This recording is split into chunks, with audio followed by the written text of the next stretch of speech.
मैं सबसे पहले इस बात को लेकर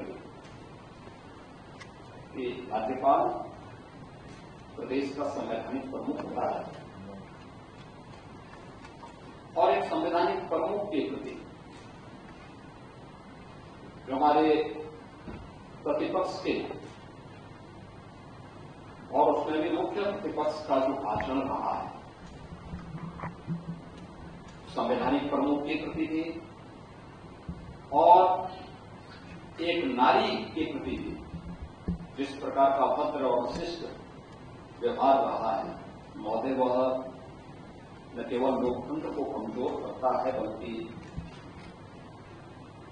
संवैधानिक व्यवस्था से जुड़े हुए उन प्रमुख हस्तियों की अवमानना के भी दायरे में आता है। यह हम सबका दायित्व बनता है कि हम अपने राष्ट्रीय प्रतीकों का सम्मान करें, संविधान के व्यवस्था के अंतर्गत संवैधानिक प्रमुखों के प्रति सम्मान और आदर का भाव रखें और कोई ऐसा आचरण न करे जो आचरण देश की भावी पीढ़ी को गलत दिशा की ओर अग्रसर करे। खैर, जिस प्रकार का प्रतिपक्ष है उनसे इसकी अपेक्षा करना अपने आप में एक बेवकूफी जैसा होगा और यही दृश्य हम सबको यहां देखने को मिला है। यह नारी शक्ति का भी अपमान है।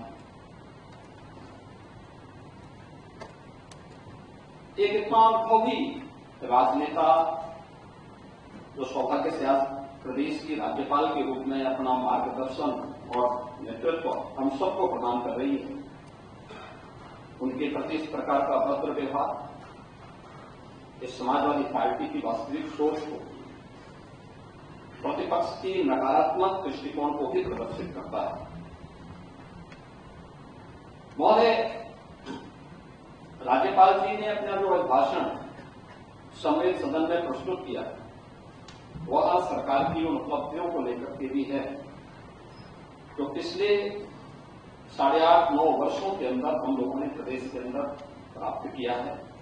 और मैं कह सकता हूं कि पिछले 9 वर्ष में उत्तर प्रदेश ने अपनी यात्रा तय की है। ये यात्रा अपराध और व्यवस्था से अनुशासन का, कर्फ्यू से कानून के राज का, उपद्रव से उत्सव की यात्रा और समस्या से समाधान, अविश्वास से आत्मविश्वास की यात्रा है। यानी जो ये यात्रा है यह इस रूप में प्रस्तुत करता है कि आज देश और दुनिया भी इस बात को स्वीकार करती है कि उत्तर प्रदेश में चेंज आया है। और उत्तर प्रदेश में आखिर क्यों नहीं चेंज आना चाहिए? उत्तर प्रदेश की 25 करोड़ जनता का अधिकार है,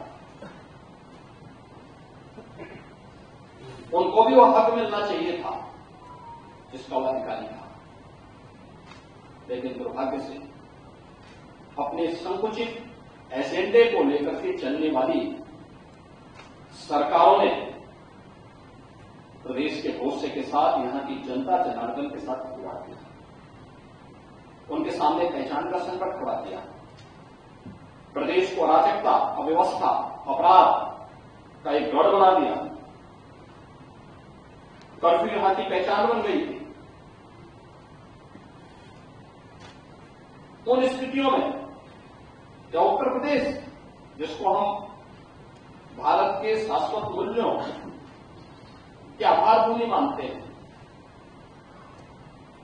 उस उत्तर प्रदेश में किस प्रकार की व्यवस्था थी यह हम सब ने देखा है।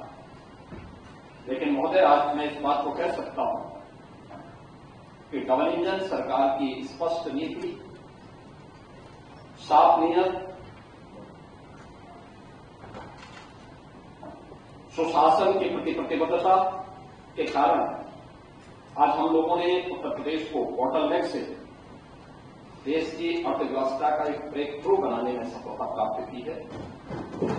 अब यूपी रेवेन्यू डेफिसिट से, रेवेन्यू सरप्लस और उपद्रव से उत्सव प्रदेश के रूप में अपनी यात्रा को लेकर के मजबूती के साथ आगे बढ़ रहा है। और महोदय मैं कह सकता हूं, बजट का अवलोकन आप सबने किया होगा। अब मैं कह सकता हूं कि पिछले 11 वर्ष में देश ने जो यात्रा तय की है, आज देखिए दिल्ली में दुनिया का सबसे बड़ा EI इम्पैक्ट समिट आदरणीय प्रधानमंत्री जी के कदमों से उद्घाटन हुआ है। 5 दिनों तक देश दुनिया के 18 से अधिक देशों के राष्ट्राध्यक्षों की उपस्थिति में यह EI इम्पैक्ट समिट चल रहा है। आज की जो इमर्जिंग टेक्नोलॉजी है, इस पर भारत का फोकस कितना ज्यादा है, कैसे अपनी वर्तमान और भावी पीढ़ी के भविष्य के साथ एक बेहतरीन योजना के साथ भारत कार्य कर रहा है और देश के अंदर जो परिवर्तन देखने को मिल रहा है, उसी परिवर्तन की आधारभूमि हम लोगों ने पिछले 8.5 पौने 9 वर्ष के अंदर उत्तर प्रदेश को बनाया है। आज उत्तर प्रदेश के अंदर दिखता है, उत्तर प्रदेश अब टेक्नोलॉजी, ट्रस्ट एंड ट्रांसफॉर्मेशन की त्रिवेणी बन करके देश और दुनिया के सामने उठ रहा है। ये त्रिवेणी हमारे लिए टेक्नोलॉजी, ट्रस्ट एंड ट्रांसफॉर्मेशन इसलिए भी महत्वपूर्ण है। हम इस बात को जानते हैं कि उत्तर प्रदेश की धरती प्रयागराज की धरती, प्रयागराज से उत्तर प्रदेश में, और प्रयागराज की पहचान मां गंगा, मां यमुना और मां सरस्वती की त्रिवेणी से थी। उस त्रिवेणी का एक नया रूप उत्तर प्रदेश के अंदर हम सबके सामने टेक्नोलॉजी, ट्रस्ट एंड ट्रांसफॉर्मेशन के रूप में आज उत्तर प्रदेश के अंदर देखने को मिल रहा है। हमने उत्तर प्रदेश के अंदर जो 2017 के पहले की नीतिगत उदासीनता थी, प्रशासनिक स्थिरता थी और विकास विरोधी सोच थी, उसको आज प्रदेश में अनुशासन, निर्णायक नेतृत्व, स्पष्ट नीति और शुद्ध नियत से आज उसको नए रूप में प्रस्तुत करने का कार्य किया है। आज हम कह सकते हैं कि डबल इंजन सरकार के कार्यों का परिणाम है कि जन कल्याणकारी योजनाएं हैं, रोजगार सृजन के अभियान है, प्रदेश में इन्वेस्टमेंट के बेहतरीन डेस्टिनेशन के रूप में स्थापित करने का हो, या सामाजिक सुरक्षा के माध्यम से उत्तर प्रदेश को सशक्त, सुरक्षित और आत्मनिर्भर बनाने की मुहिम या प्रभावी ढंग से आज उत्तर प्रदेश के अंदर देखने को मिल रहा है। महोदय 2017 के पहले क्या स्थिति थी उत्तर प्रदेश में? 2017 के पहले सत्ता के संरक्षण में बल रहे गुंडे और माफिया एक समानांतर सरकार का संचालन, गुंडा टैक्स और अवैध वसूली उत्तर प्रदेश की नियत बन चुकी थी। 1 डिस्ट्रिक्ट 1 माफिया उत्तर प्रदेश को झकझोरता था। कानून चंद हाथों की जागीर बन चुका था। कर्फ्यू और दंगा आम बात हो गई। पर्व और त्योहार आस्था नहीं, आशंका के केंद्र बन जाते थे। पुलिस का मनोबल टूटा था।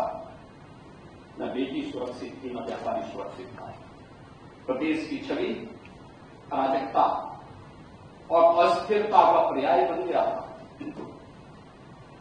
महोदय 2017 के बाद यही उपद्रवग्रस्त उत्तर प्रदेश आज उत्सव प्रदेश बन गया है।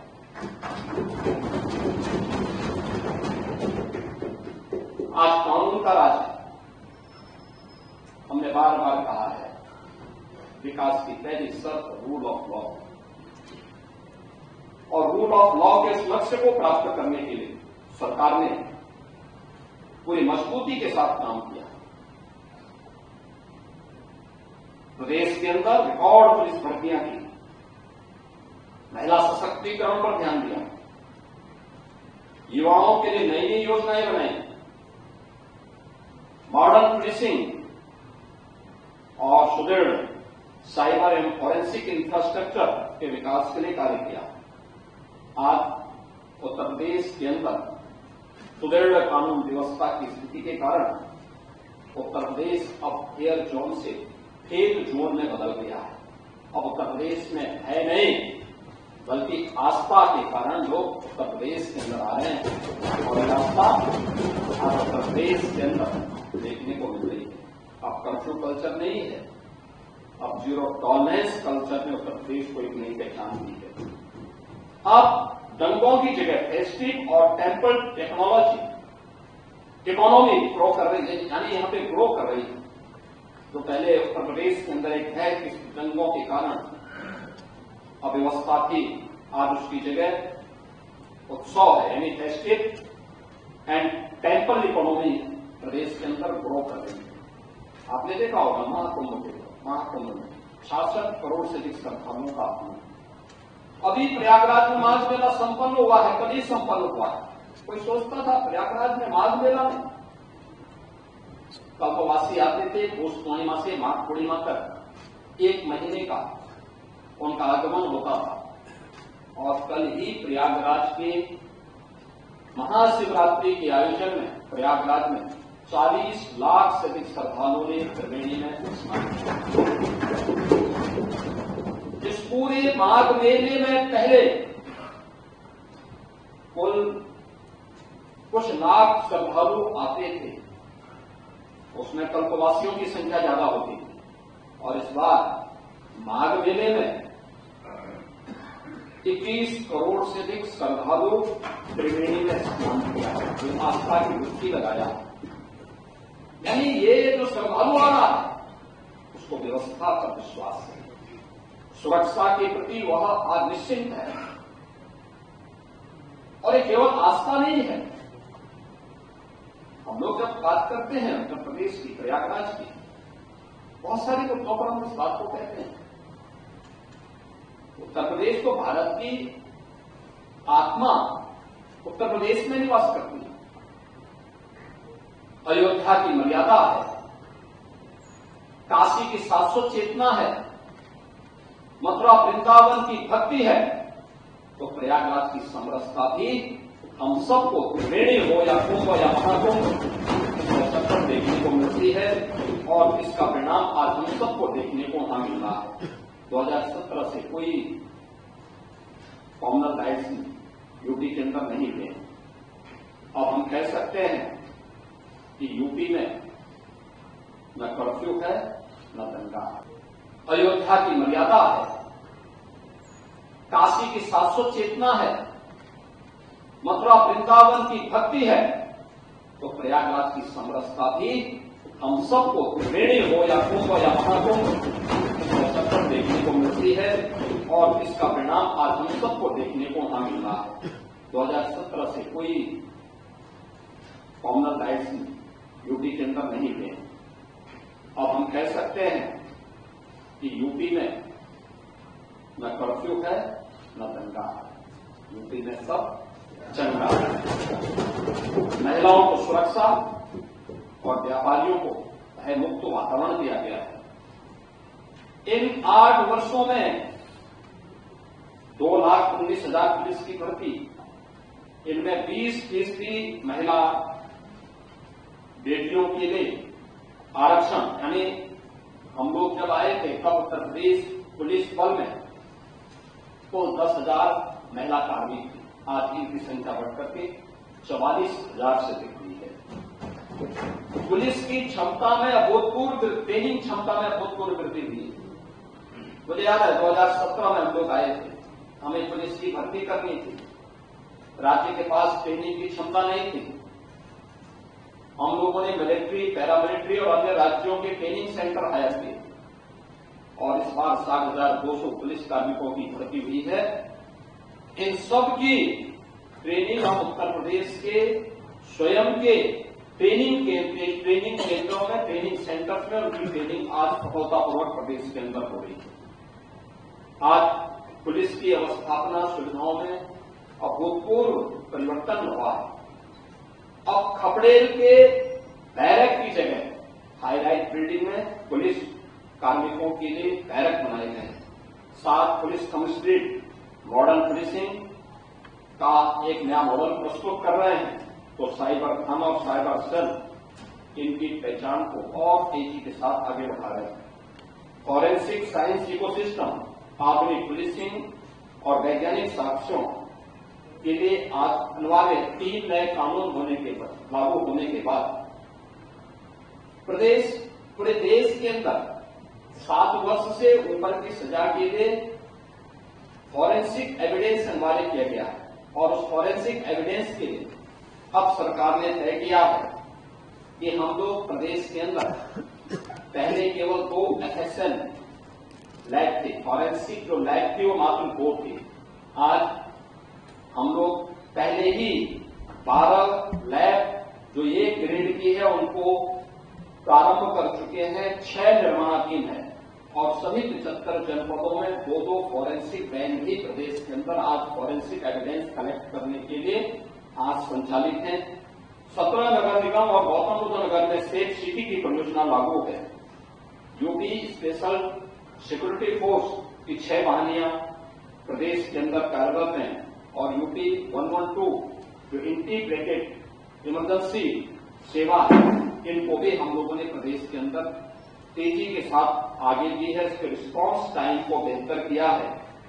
पीएससी जो दंगाइयों की काव थी उसको पिछली सरकारों ने अपने स्वार्थ के कारण एक प्रकार से बंदी की कगार पर पहुंचा दिया था। हमने फिर से 34 पीएससी की कंपनियों को पुनर्जीवित किया है और 3 महिला बटालियन अब पहली बार यूपी पीएससी में गठित हुई है और ये भी 3 उन वीरांगनाओं के नाम पर जिन्होंने देश की स्वाधीनता आंदोलन को एक नई गति दी थी उनके नाम पर गठित हुई है, जिनमें वीरांगना चलकारी बाई, वीरांगना अवंती बाई और वीरांगना होता देवी, इन तीनों के नाम पर 3 पीएससी की बटालियन यूपी के अंदर गठित हुई है और 3 नए पीएससी की बटालियन के गठन के लिए प्रदेश तेजी के साथ कार्य कर रहा है। महोदय, प्रदेश अपनी विरासत पर गौरव की अनुभूति करता है। पूरा देश आदरणीय प्रधानमंत्री जी की प्रेरणा से अपनी विरासत पर गौरव की अनुभूति करता है और हम लोगों का मानना है कि विरासत से युक्त विकास ही एक उज्जवल भविष्य की एक आधारशिला होती है। लेकिन अपने राजनीतिक स्वार्थों के लिए अगर कोई उन आक्रांताओं को महिमामंडन करता है जिन्होंने भारत की आत्मा पर प्रहार किया, जिन्होंने भारत की आस्था को रौंदने का कार्य किया है, मुझे लगता है कि आज का नया भारत, आज का नया उत्तर प्रदेश, नए भारत का नया उत्तर प्रदेश जिसको स्वीकार करने को तैयार नहीं है, कतई तैयार नहीं है। आप देखें किस प्रकार से, यानी आक्रांताओं को महिमामंडन करना, देशद्रोही तत्वों के समर्थन में बयानबाजी करना या राष्ट्रीय प्रतीकों को के प्रति अपमानजनक टिप्पणी करना, कि किसी राष्ट्रद्रोह से कम नहीं। वंदे मातरम का 150वां वर्ष चल रहा है। कुछ लोग हैं उनमें राष्ट्रगीत जिसे भारत के संविधान सभा ने सर्वसम्मति से सम्मान देकर के राष्ट्रगीत के रूप में प्रस्तुत किया। हम आभारी हैं प्रधानमंत्री मोदी जी के, जिन्होंने राष्ट्रगीत को अनिवार्य रूप से देश के अंदर लागू करने के लिए राष्ट्रगीत भारत की आन बान शान का प्रतीक है। हर भारतवासी को अपने पुरातन वैभव और गौरव की अनुभूति करनी चाहिए और इन सभी प्रतीकों के साथ साथ राष्ट्र नायकों का सम्मान हम सब भारतीयों का दायित्व बनता है। अगर हम आक्रांताओं का महिमामंडन कर रहे हैं और राष्ट्र के प्रतीकों का, भारत के तिरंगे का, भारत के राष्ट्रगान का, भारत के राष्ट्रगीत का, भारत के महापुरुषों का अपमान कर रहे हैं, एक प्रकार से हम संविधान की अवहेलना कर रहे हैं। मैं पूछना चाहता हूं समाजवादी पार्टी और कांग्रेस से, एक तरफ संविधान के नाम पर जनता की आंखों में धूल झोंकने का कार्य कर रहे हैं और दूसरी तरफ वंदे मातरम जैसे राष्ट्रगीत का इनके द्वारा विरोध कर रहे हैं। इनके सदस्य धड़ल्ले से बोल रहे हैं कि हम वंदे मातरम के लिए खड़े नहीं होंगे, हम नहीं गाएंगे। क्या मतलब है इसका? यानी हिंदुस्तान में रहोगे और भारत के राष्ट्रगान और राष्ट्रगीत को गाने में आपको दिक्कत होती है, ये चीजें नहीं चल सकती। ये भारत के संविधान निर्माताओं का अपमान है, ये बाबा साहब भीमराव अम्बेडकर का अपमान है, क्योंकि उसी संविधान सभा ने, याद रखना, 24 जनवरी 1950 को वंदे मातरम को भारत के राष्ट्रगीत के रूप में मान्यता दी और हर भारतीय का दायित्व बनता है हम भारत के इन प्रतीकों को पूरी तरह सम्मान दें। हम कोई भी ऐसा कार्य न करें। मुझे आश्चर्य होता है, समाजवादी पार्टी के लोग गाजी के मेले का समर्थन करते हैं। ये गाजी कौन? ये गाजी जो भारत की परंपरा और संस्कृति को रौंदने के लिए आया था। श्रावस्ती के तत्कालीन नरेश महाराज सुहेलदेव के नेतृत्व में हिंदू राजाओं ने उसको रौंद डाला। सम्मान महाराज सुहेलदेव को नहीं मिला और ये मुझे आनंद की अनुभूति होती है कि हमारी नवनिंजन सरकार ने महाराज सुहेलदेव के नाम पर बहराइच की चित्तौड़ा नामक स्थान पर महाराज सुहेलदेव का भव्य स्मारक बना। हमारी सरकार को गौरव की अनुभूति होती है कि महाराज सुहेलदेव के नाम पर एकमात्र विश्वविद्यालय ये हमारी नवनिंजन की सरकार ने बनाया। आजादी के बाद लोक माता अहिल्याबाई होलकर को सम्मान ये नवनिंजन की सरकार ने दिया है। आदरणीय प्रधानमंत्री जी ने लोक माता का एक भव्य प्रतिमा काशी विश्वनाथ धाम में स्थापित करवाई, लेकिन गुमराह करना, असत्य वाचन करना और उसके माध्यम से गुमराह करने की जो प्रवृत्ति है समाजवादी पार्टी की, आज समाजवादी पार्टी लोक माता के नाम पर इसी प्रकार को गुमराह कर रही है। राम मंदिर का विरोध करते हैं, काशी विश्वनाथ धाम का विरोध करते हैं या उस प्रकार के तत्वों को प्रश्रय देते हैं। ये प्रवृत्ति दिखाती है इनको भारत की आस्था के प्रति कोई सम्मान नहीं, कोई सम्मान नहीं है। जन्माष्टमी को रोकने का काम, कांवड़ यात्रा को रोक लगाने का काम, अयोध्या की 84 कोसी परिक्रमा हो या दीपोत्सव और रंगोत्सव के कार्यक्रम, यह प्रतिपक्ष से जुड़े हुए दलों ने अपने समय में इनको रोकने का काम किया। कांग्रेस तो सुप्रीम कोर्ट में यहां तक कह दी थी कि राम और श्री कृष्ण ये दोनों मिथक हैं। समाजवादी पार्टी ने अपने समय में राम भक्तों पर गोलियां चलाई थी, मंदिर निर्माण के मार्ग में बाधा पैदा करने के लिए अपने अधिवक्ता तैयार किए थे। लेकिन हम इस बात को कह सकते हैं कि हिंदुस्तान में भारत की आस्था को विकैद करके नहीं रख सकता है और यतो धर्मस्थ तो जय की भाव के साथ वो विजयी जरूर होगी और यही हुआ है। और आज की योजना में हम देख सकते हैं प्रभु श्री राम का भव्य मंदिर का निर्माण हो गया। आज देश और दुनिया आती है देखने के लिए, लाखों की संख्या में हर दिन श्रद्धालु आ रहा है, हर दिन आ रहा है, प्रफुल्लित होके जाता है। ये आस्था के केंद्र, ये आस्था के केंद्र नहीं है, ये वास्तव में राष्ट्र चेतना के केंद्र भी है। राष्ट्र की शाश्वत चेतना को एक ताकत मिलती है यहां से और वहां से हम लोगों ने आज इस कार्य को आगे बढ़ाया है।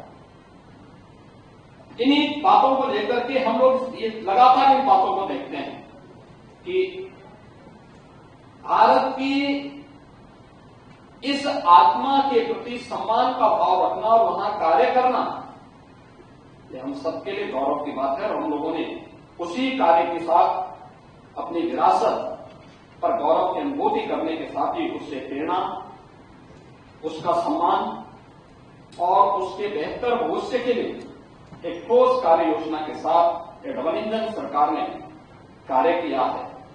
हमने गुलामी की मानसिकता से मुक्ति का मार्ग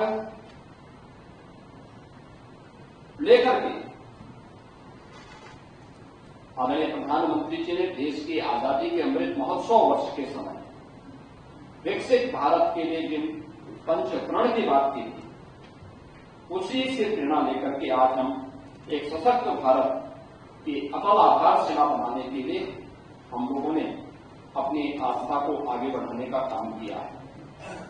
आज प्रयागराज हो, अयोध्या हो, काशी हो, मथुरा वृंदावन हो, विंध्याचल हो, चित्रकूट हो, सुखतीर्थ हो, संभल, बरेली, नैमिषारण्य, ये जितने भी पावन तीर्थ हैं, हमारे बौद्ध परिपथ हैं, अन्य भारत में जन्मी हुई उपासना विधियों से जुड़े हुए जितने भी तीर्थ स्थल हैं, इन सब के समग्र विकास के लिए आज वहां पर जन सुविधाओं के विकास करने के साथ ही डबल इंजन सरकार ने उनके समग्र विकास के लिए भी कार्य प्रारंभ किया है। आज उत्तर प्रदेश की पहचान, जब मैं उत्सव प्रदेश की बात कर रहा हूं, तो उसकी पहचान दीपोत्सव से होती है। आज उसकी पहचान देव दीपावली से होती है। आज उसकी पहचान रंगोत्सव से होती है। अब ये केवल एक आयोजन मात्र नहीं है, बल्कि यह भारत के आध्यात्मिक गौरव का एक वैश्विक उत्सव के रूप में इन्होंने अपनी एक पहचान बनाई है। कौन ऐसा भारतीय है जिसने अयोध्या के दीपोत्सव को, काशी के देव दीपावली को और मथुरा वृंदावन के रंगोत्सव के कार्यक्रम के साथ आत्मिक भाव के साथ में जुड़ा हो। और आस्था का सम्मान करने का परिणाम क्या है? यही वृंदावन के रंगोत्सव के कार्यक्रम के साथ आत्मिक भाव के साथ में जुड़ा हो। और आस्था का सम्मान करने का परिणाम क्या है? यही उत्तर प्रदेश, जिसको बीमारू राज्य कहकर के लोग इसकी तौहीन करते थे, इसके बारे में हंसते थे, तमाम प्रकार की टिप्पणियां करते थे। और जब हम लोग 2017 में आए थे, तब उत्तर प्रदेश की जो जीएसटी की थी, यह मात्र 13 लाख करोड़ की थी। और यानी 1947 से लेकर के 2017 तक इन 70 वर्षों में इस यात्रा को तय करने में समय लगे 70 वर्ष, और हमने अचीव किया मात्र 13 लाख करोड़ की जीएसटी की। लेकिन इतना मैं कह सकता हूं कि 2017 के बाद मात्र 8 वर्ष के अंदर, 8 साढ़े 8 वर्ष के अंदर डबल इंजन सरकार ने इसमें 23 लाख करोड़ अतिरिक्त जुड़े, 23 लाख करोड़ की हो चुकी है। देश की जीडीपी में यूपी का जो योगदान था, जब ये देश आजाद हुआ था, यूपी का शेयर था 14%। लगातार घटते घटते घटते घटते 2017 तक आते आते यहां 16-17 में आते आते 8% रह गया। अब फिर से इसको बढ़ा करके 9.5% तक पहुंचाने में आज सफलता प्राप्त हुई। हमने पर कैपिटा इनकम को भी 3 गुना करने में सफलता प्राप्त की। इसके लिए पिछले 8 साढ़े 8 वर्ष में कोई जनता जनार्दन के कोई टैक्स नहीं लगाया। हाँ, हमने टैक्स चोरी को रोका है, रेवेन्यू लीकेजेस को प्रभावी ढंग से उस पर अंकुश लगाया है, और तब हमें ये सफलता प्राप्त हुई है। आज प्रदेश आज मैं कह सकता हूं कि पिछले 5-6 वर्षों से लगातार रेवेन्यू सरप्लस स्टेट के रूप में अपने आप को स्थापित किया है। जोरदार वित्तीय अनुशासन भी है और विकास के दोनों मिसालें, दोनों का संतुलन उत्तर प्रदेश के अंदर देखने को मिल रहा है। अब उत्तर प्रदेश का बैंकों में जमा होने वाला पैसा, यानी जो पैसा पहले उत्तर प्रदेश के अंदर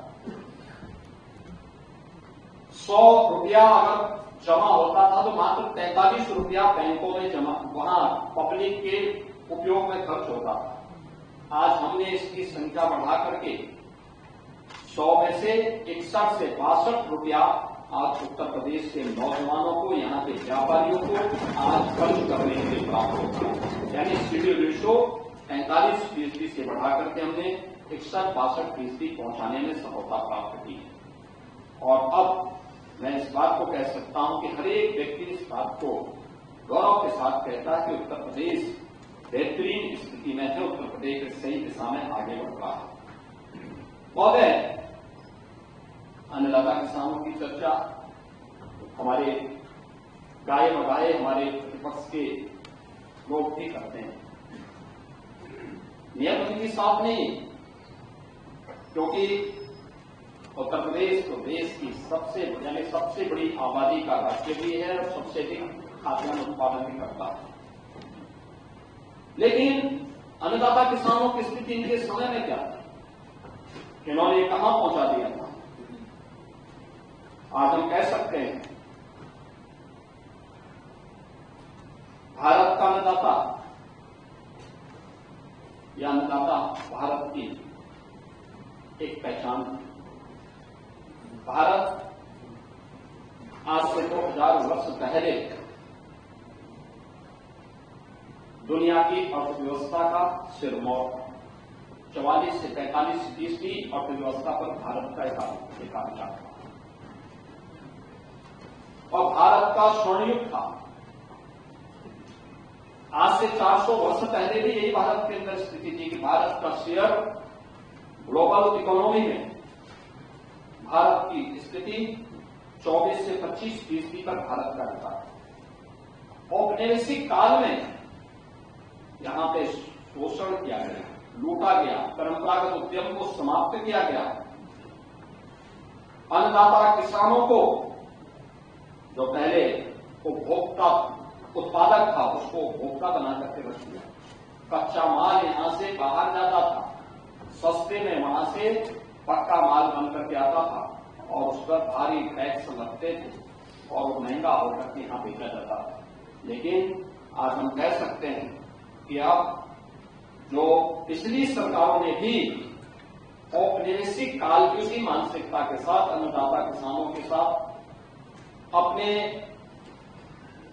एमएसएमई सेक्टर में परंपरागत उद्यम के साथ जुड़े थे, जो कारीगर थे, इनके साथ यही व्यवहार किया। आज पिछले 11 वर्ष में आदरणीय प्रधानमंत्री जी के मार्गदर्शन और नेतृत्व में अब किसान उत्पादक से उसे हमने फिर से उसकी पहचान उस रूप में प्रस्तुत की है।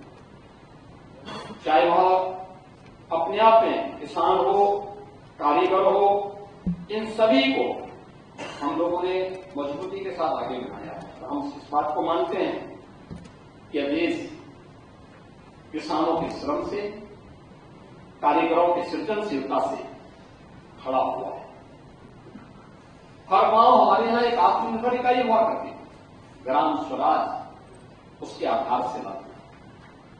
आज चाहे वह कृषि हो, पशुपालन हो, हस्तशिल्प आदि कोई भी क्षेत्र रहा हो, यहां पहले किसान उत्पादक था, कारीगर स्वयं में उद्यमी था, व्यापारी राष्ट्र को जोड़ने की सेतु हुआ करता था। उत्तर से दक्षिण, पूरब से पश्चिम, पूरे देश को जोड़ने का काम होता था।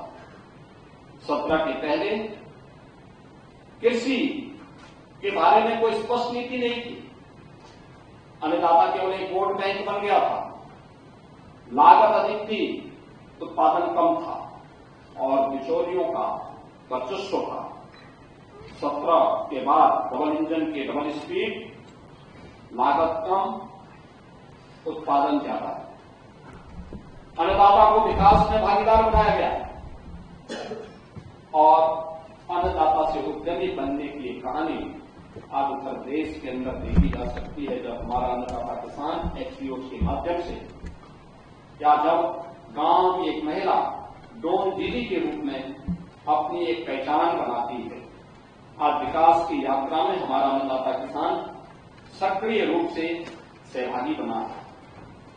हमारा संकल्प कृषि को income based and value edition model के साथ जोड़ने के साथ ही अन्नदाता किसानों की आय को बढ़ाना है। आज उत्तर प्रदेश में कृषि विकास की दर 8-8.5% से बढ़कर के 18% हम लोगों ने प्राप्त किया है। एमएसपी पर पारदर्शी खरीद हो रही है और डीबीटी का जो पैसा है वो सीधे डीबीटी के माध्यम से अन्नदाता किसानों के खाते में जा रहा है। यह तब है इसी का परिणाम है कि 11 देश के अंदर कृषि का जो कुल भूमि भूभाग है 11% यूपी के पास है, लेकिन इस 11% में उत्तर प्रदेश 21% खाद्यान्न उत्पन्न कर रहा है। अब अन्नदाता बीज से बाजार तक एक ग्लोबल मार्केट एक्सेस उसको उपलब्ध है और प्रधानमंत्री किसान सम्मान निधि में भी उत्तर प्रदेश के अन्नदाता किसानों को 95,000 करोड़ रुपए से अधिक की धनराशि सीधे उनके अकाउंट में हस्तांतरित हुई है। आज अन्नदाता किसानों को उन्नत बीज, प्राकृतिक खेती, ड्रोन और जलवायु अनुकूल आधुनिक तकनीक की सीधी जानकारी सरल भाषा में उपलब्ध कराने का काम भी प्रदेश भर में हो रहा है। कृषि वैज्ञानिकों, स्टार्टअप्स और प्रगतिशील किसानों से व्यावहारिक प्रशिक्षण भी आज अन्नदाता किसानों को प्राप्त हो रहा है। खेती की बात खेत में सारे कृषि वैज्ञानिक जाते हैं और किसान के खेत में चर्चा होती है। मुझे भी कई जनपदों में जाने का अवसर प्राप्त हुआ था। ड्रोन डोजिंग, एपीओज, एग्री स्टार्टअप्स और फूड प्रोसेसिंग के माध्यम से फसलों का मूल्यवर्धन हो रहा है। अब प्रदेश में विश्व बैंक के सहयोग से यूपी एग्रीज यानी Uttar Pradesh agriculture growth and rural enterprise ecosystem strengthening project, यह परियोजना के माध्यम से भी आज उत्पादकता में वृद्धि करने, संसाधनों के कुशल उपयोग करने, कृषि आधारित उद्योगों के विकास और कृषि उत्पादों की गुणवत्ता सुधार पर विशेष ध्यान दिया जा रहा है। एक बात जो बार बार अन्नदाता किसानों की ओर से आती थी, वो आती थी निराश्रित गौवंश की। स्वाभाविक रूप से 17 के पहले प्रदेश के अंदर स्लॉटर हाउसेस धड़ल्ले से चलते थे, व्यापक तस्करी होती थी, आस्था के साथ खिलवाड़ होता था। जीरो टॉलरेंस की नीति के तहत गौ हत्या और गौ पर एक कठोर कानून प्रदेश के अंदर बना। हम लोगों ने प्रदेश के अंदर गौ तस्करी को रोका। तमाम गौवंश निराश्रित होकर के सड़कों पे आया। आज 7,727 से अधिक गौ आश्रय स्थल उत्तर प्रदेश के अंदर संचालित हैं, जिनमें 16 लाख से अधिक गौवंश संरक्षित है और प्राकृतिक खेती, गौ आधारित खेती, इसी के माध्यम से आज हम आगे बढ़ा रहे हैं और उसी का परिणाम है कि आज उत्तर प्रदेश दुग्ध उत्पादन में अग्रणी राज्य है और मत्स्य उत्पादन में भी उत्तर प्रदेश ने दुगनी से अधिक की सफलता प्राप्त की है। महोदय, गन्ना किसानों की चर्चा अक्सर सदन में होती थी। आज देश के कुल गन्ना उत्पादन का 55% उत्तर प्रदेश का किसान उत्पादन कर रहा है। सन 2000 से 2017 के बीच कुल 2,14,000 करोड़ का भुगतान हुआ था 17 वर्षों में और 2017 के बाद से अब तक पिछले 8 साढ़े 8 वर्ष में हम लोगों ने 3,06,000 करोड़ रुपए का गन्ना मूल्य का भुगतान किया है, यानी 90,000 करोड़ रुपए से अतिरिक्त भुगतान आधे समय में हम लोगों ने अन्नदाता किसान को किया है। 122 चीनी मिलें संचालित हैं और गन्ने का दाम 400 रुपया प्रति क्विंटल भी हम लोगों ने किया है। इथेनॉल प्रोडक्शन 41 करोड़ लीटर से बढ़कर के 182 करोड़ लीटर आज प्रदेश के अंदर हो रहा है और ये इथेनॉल उत्पादन, इथेनॉल ब्लेंडेड पेट्रोल प्रोग्राम के अंतर्गत अब शुगर यानी इथेनॉल सेक्टर को एश्योर्ड कैश फ्लो सेक्टर बना दिया है।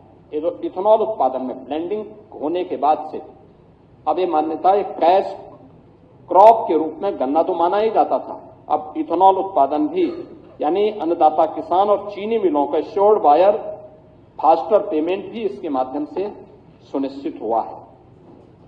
महोदय, प्रदेश के अंदर कृषि इंफ्रास्ट्रक्चर को भी काफी मजबूती के साथ आगे बढ़ाया है। हमारे पास 89 कृषि विज्ञान केंद्र वर्तमान में कार्य कर रहे हैं, कुछ सेंटर ऑफ एक्सीलेंस भी विकसित किए गए हैं। कृषि मंडियों और ग्रामीण सड़क नेटवर्क का विस्तार हुआ है। एक्सप्रेस वे और लॉजिस्टिक पार्क से किसानों की उपज को राष्ट्रीय और अंतर्राष्ट्रीय बाजार तक पहुंचाना यह सरकार के लिए आसान हुआ है और कृषि वैल्यू चेन के माध्यम से स्टोरेज, प्रोसेसिंग और कोल्ड चेन अवसंरचना में बड़े पैमाने पर निवेश की स्थिति भी प्रदेश के अंदर देखने को मिल रही है। हर खेत को पानी नहरों के माध्यम से, पाइपलाइन, माइक्रो इरिगेशन, 31 बड़ी परियोजनाओं को हम लोगों ने पूरा करने में सफलता प्राप्त की है। पीएम कुसुम योजना के अंदर सोलर पंप और किसानों को सिंचाई के लिए जो भी उनके बिजली के द्वारा संचालित ट्यूबवेल्स थे, उनको हम लोगों ने मुफ्त में बिजली की व्यवस्था की है। कुशीनगर में महात्मा बुद्ध के नाम पे एक कृषि और प्रौद्योगिकी विश्वविद्यालय की स्थापना का कार्य युद्धस्तर पर चल रहा है। तो लखनऊ में किसानों के मसीहा चौधरी चरण सिंह, कुशीनगर में महात्मा बुद्ध के नाम पे एक कृषि और प्रौद्योगिकी विश्वविद्यालय की स्थापना का कार्य युद्धस्तर पर चल रहा है। तो लखनऊ में किसानों के मसीहा चौधरी चरण सिंह जी के नाम पर एक सीड पार्क की स्थापना का काम यहां लखनऊ में हो रहा है। प्रदेश में डिजिटल इकोसिस्टम और कोऑपरेटिव के माध्यम से एग्री इकोसिस्टम का सशक्त किया गया है। अब ई-केसीसी के माध्यम से ऋण स्वीकृति का समय 3 से 4 सप्ताह से घट करके मात्र 5 मिनट हो गया है। प्रदेश में अन्नदाता किसान और सरकार एआई आधारित कृषि प्रणाली पर काम कर रही है। यूनियन बजट में प्रस्तुत भारत विस्तार एआई कृषि प्लेटफॉर्म किसान को उसकी भाषा में निर्णय सक्षम बनाकर हमें और लाभान्वित करेगा। एपीओज का एक मॉडल आज हम सबके सामने देखने को मिल रहा है और प्रदेश के अंदर तमाम ऐसे हम लोगों ने एपीओज गठित किए हैं जो किसान की आमदनी को खासतौर पर महिलाओं की सहभागिता के माध्यम से बहुत सशक्त बनाता है। झांसी का बलेनी मिल्क प्रोड्यूसर हो या आगरा का मिल्क प्रोड्यूसर, ये सभी प्रदेश में ऐसे 5 बड़े मिल्क प्रोड्यूसर वर्तमान में अपना कार्य कर रहे हैं। दूसरा, एमएसएमई सेक्टर में भी जो कार्य किया है, हम सब जानते हैं कि 2017 के पहले ये मृतप्राय सा हो गया था और इसकी स्थिति अत्यंत दयनीय थी। आज ओडीओपी के माध्यम से हम लोगों ने प्रदेश के अंदर जो परंपरागत उत्पाद था एमएसएमई का, उसको 1 डिस्ट्रिक्ट 1 प्रोडक्ट के माध्यम से इसकी ब्रांडिंग की, इसको डिजाइन के साथ जोड़ा, इसको टेक्नोलॉजी के साथ जोड़ा, इसे हम लोगों ने मार्केट के साथ जोड़ने की कार्रवाई करने के साथ ही पैकेजिंग के साथ जोड़ने के लिए सरकार ने अनेक प्रकार के कार्यक्रम बनाए हैं। आज उसी का परिणाम है कि यूपी 17 के पहले 84,000 करोड़ का केवल एक्सपोर्ट करता था, आज लगभग बढ़कर के 2 लाख करोड़ के आसपास पहुंच रहा है।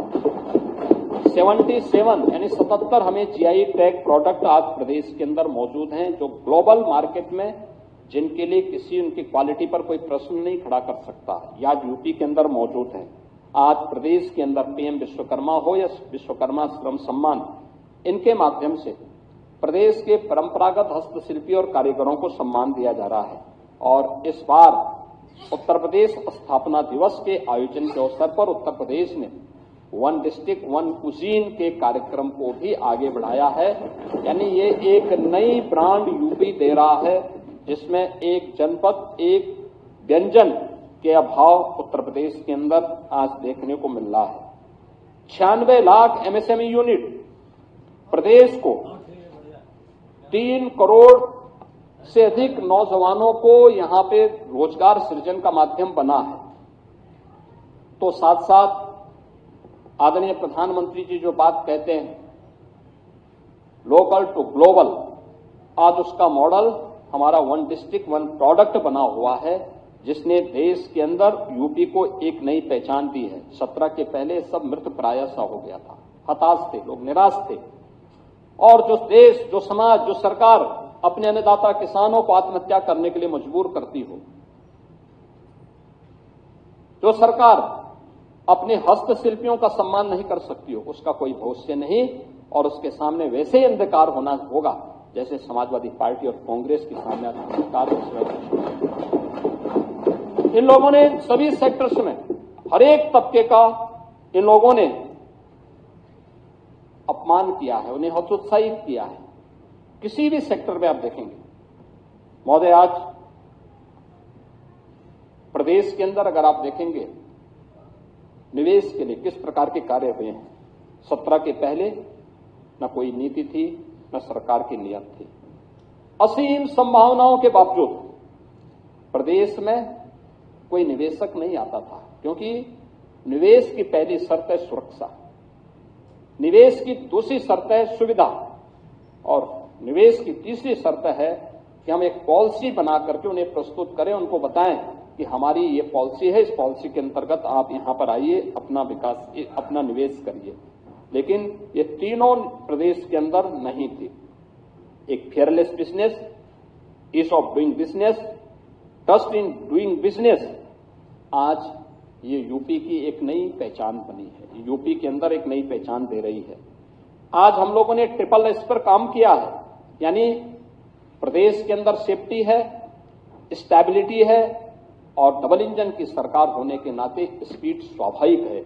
ये तीनों ट्रिपल एस के तहत सेफ्टी, स्टेबिलिटी एंड स्पीड, ये उत्तर प्रदेश की एक नई पहचान बनी है। पॉलिसी पैरालिसिस से पॉलिसी स्टेबिलिटी, आज ये उत्तर प्रदेश की इस ऐतिहासिक यात्रा की गवाह है। 34 से अधिक सेक्टोरियल पॉलिसीज, निवेश मित्र, निवेश सारथी, उद्यमी मित्र ने उद्योगों के लिए एक सुगम, पारदर्शी और भरोसेमंद वातावरण तैयार किया है। उत्तर प्रदेश आज ईज ऑफ डूइंग बिजनेस में देश के अंदर टॉप अचीवर स्टेट है। ईज ऑफ डूइंग बिजनेस में 17 के पहले उत्तर प्रदेश 14वें स्थान पे था, आज एक टॉप अचीवर है। देश का पहला राज्य जिसने व्यापक सुधार के सभी मानकों को पूर्ण रूप से क्रियान्वित किया है, आज वो उत्तर प्रदेश के अंदर देखने को मिल रहा है। डीरेगुलेशन रैंकिंग में देश में प्रथम स्थान यूपी का है। डीक्रिमिनलाइजेशन के द्वारा हमने 13 राज्य अधिनियमों के 99% आपराधिक प्रावधानों को खत्म किया है। 2017 के पहले, आजादी के बाद से 2017 तक कुल कारखाने बने थे 14,000 स्थापित हुए थे, और 2017 से अब तक इनकी संख्या 31,000 पार कर गई है। Industry first, investor first approach के कारण आज उत्तर प्रदेश, जो हमारे वैश्विक निवेशक हैं, उनके लिए एक सुरक्षित, स्थिर और विश्वसनीय गंतव्य के रूप में उत्तर प्रदेश ने अपनी एक नई पहचान बनाई है। अब केवल एमओयू कागजों तक सीमित नहीं है, ग्राउंड ब्रेकिंग हो रही है, उत्पादन और व्यापक रोजगार का सृजन इसके माध्यम से हो रहा है। पिछले 8-8.5 वर्ष के अंदर हम लोगों ने प्रदेश में 50 लाख करोड़ रुपए से अधिक के निवेश के प्रस्तावों को यहां पर लाने में सफलता प्राप्त की है। 15 लाख करोड़ रुपए से अधिक के निवेश के प्रस्तावों को जमीनी धरातल पर उतारने में सफलता प्राप्त की है। और अब यह मेक इन इंडिया के आदरणीय प्रधानमंत्री जी के विजन को प्रभावी ढंग से आगे बढ़ाने का एक माध्यम उत्तर प्रदेश बन रहा है। यूपी इलेक्ट्रॉनिक्स एंड आईटी, यह एक नया हब भारत का बनकर के उभरा है, यानी देश के अंदर मोबाइल मैन्युफैक्चरिंग का 55% यूपी के अंदर हो रहा है। इलेक्ट्रॉनिक कंपोनेंट का 60% से अधिक कंपोनेंट देश का यूपी के अंदर मैन्युफैक्चर हो रहा है। यानी ये चीजें बताती है नए भारत के लिए उत्तर प्रदेश की ये पोटेंशियल है, ये उत्तर प्रदेश के अंदर अब देखने को मिल रहा है। अब उत्तर प्रदेश के अंदर डिफेंस, मैन्युफैक्चरिंग और स्पोर्ट्स जैसे क्षेत्रों में भी आज उत्तर प्रदेश में तेजी के साथ निवेश बढ़ा है। आज उत्तर प्रदेश, इसीलिए हम कहते हैं trust, transformation and timely delivery के एक रोल मॉडल के रूप में अपनी एक नई पहचान बनाने में उत्तर प्रदेश सफल हुआ है। महोदय, उत्तर प्रदेश के अंदर मेडिकल इंफ्रास्ट्रक्चर में पिछले 8-8.5 वर्ष के अंदर हमें बड़ी भारी सफलता प्राप्त हुई है। मैंने जो प्रारंभ में कहा था, उत्तर प्रदेश की 17 के पहले की स्थिति क्या थी? 1 district 1 product, one district 1 mafia बन चुकी थी।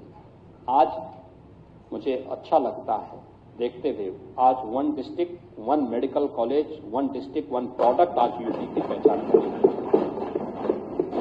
रायबरेली और गोरखपुर में एम्स संचालित हो चुके हैं। आज हर जनपद में आईसीयू है। 17 के पहले 40 से ज्यादा जनपद ऐसे थे जहां कोई आईसीयू नहीं था।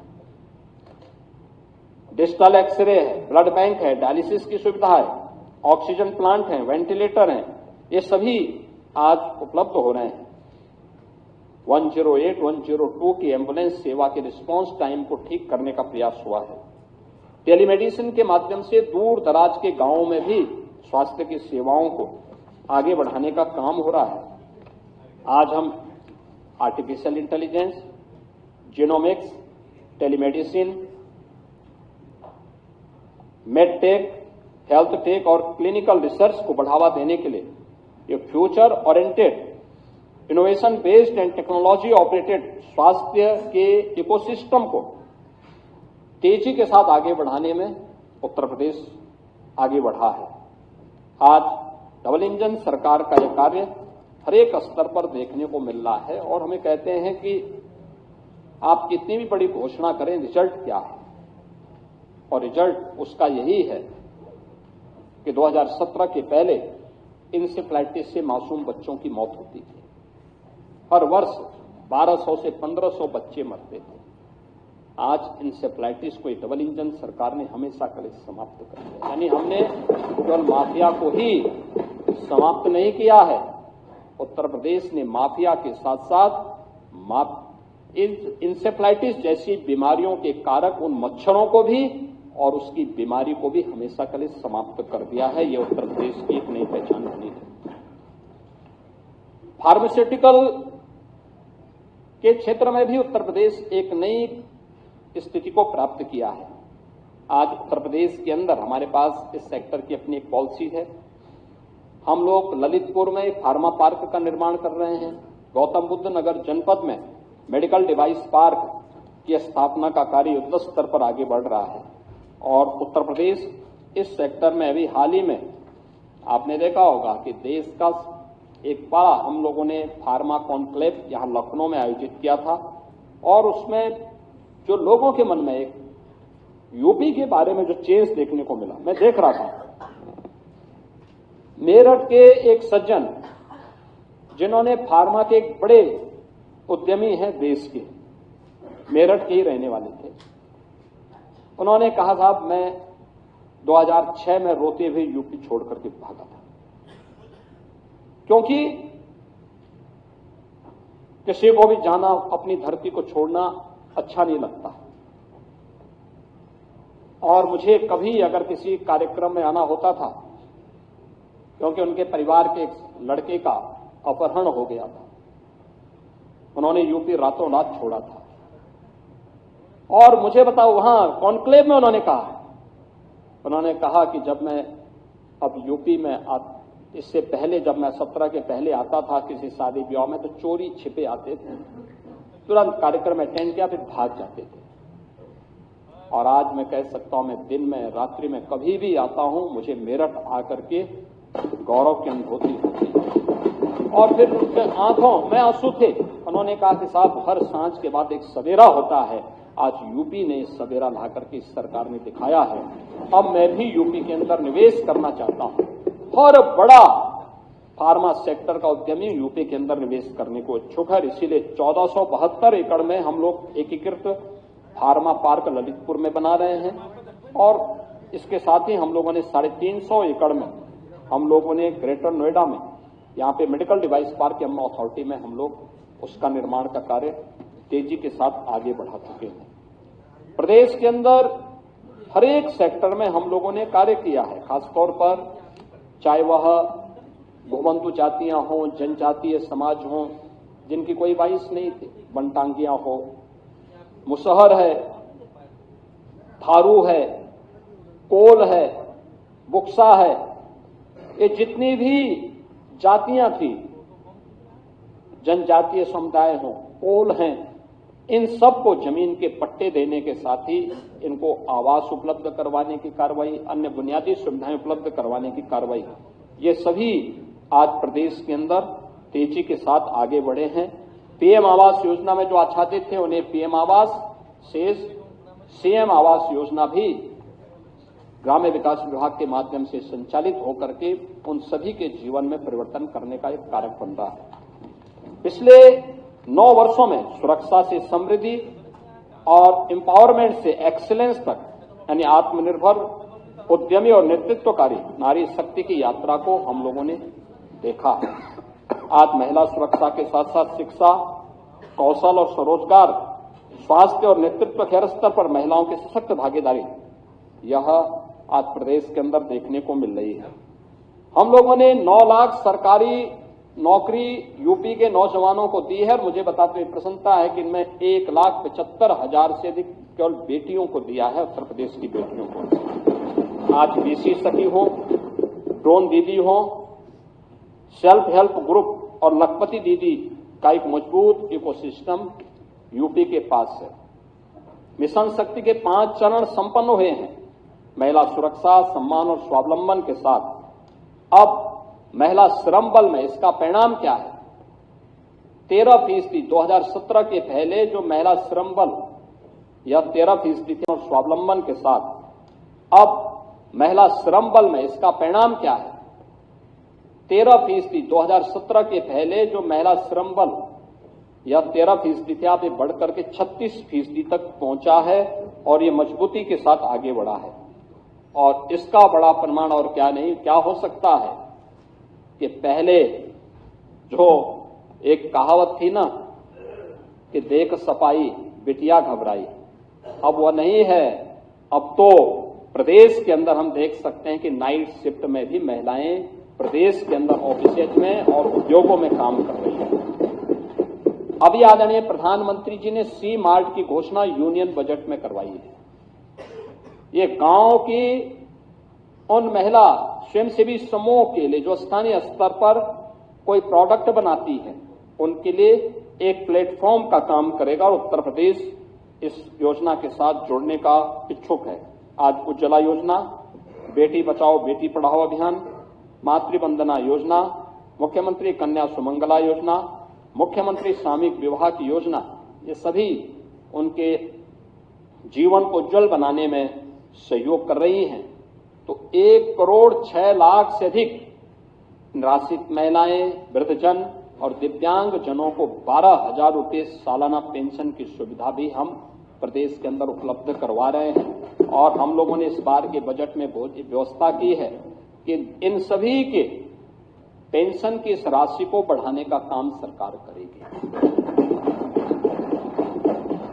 इनके लिए करेंगे, आंगनबाड़ी, आशा वर्कर, इन सभी के भी मानदेय को बढ़ाएंगे। शिक्षा मित्र, अनुदेशक, इन सब के लिए भी सरकार कार्य कर रही है। और ये सरकार पहली सरकार है जिसने शिक्षा मित्रों के लिए, शिक्षकों के लिए, किसी भी कोई भी शिक्षक हो, उच्च शिक्षा के हो, माध्यमिक के हो, बेसिक के हो,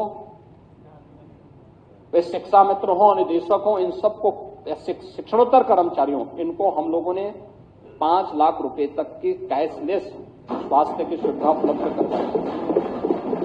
ये सभी को उपलब्ध करवा चुके हैं। 1 अप्रैल से लागू भी हो जाएगा। लेकिन आखिर पिछली सरकारें कर क्या रही थी? यहां 60 लाख से अधिक आवास ग्रामीण और शहरी क्षेत्र में उपलब्ध करवाए गए। टिक एंड चूज नहीं हुआ।